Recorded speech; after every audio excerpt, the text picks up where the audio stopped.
Been talking with Dr. Renee Renardi about building a village. So let's talk about that. What are some ways that we can build it up other than maybe looking online for events to go out to?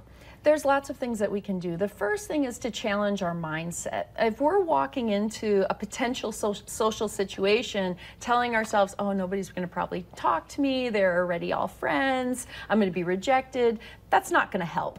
So we do have to look at our mindset and to be persistent and patient. It takes time sometimes to develop these types of relationships.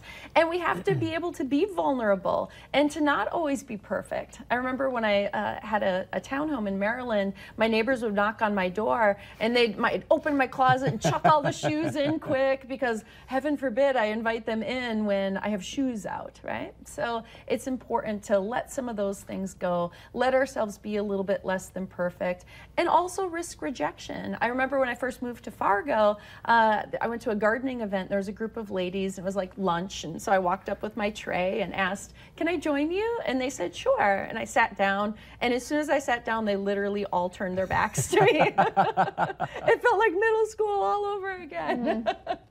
But we can't let those types of experiences stop us, right? Yeah. So it's easy to get caught up in the people don't like me, I'm not good at this. That's where it's good to challenge those cognitive errors, right? Because I'd like to think there was something else going on as to why they turned their backs. I probably walked into a private conversation, realistically. So it's important to be able to understand that those things are going to happen, but don't let it stop you from continuing to go out and introduce yourself. Go to events that are recurring so that you can form some of those relationships.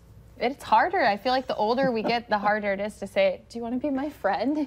Like, do you want to hang out sometime? It's really, and I think it is that fear of rejection or that fear of being judged, and we have to let go of both of those things. So you're a psychologist. What was your next move when that happened?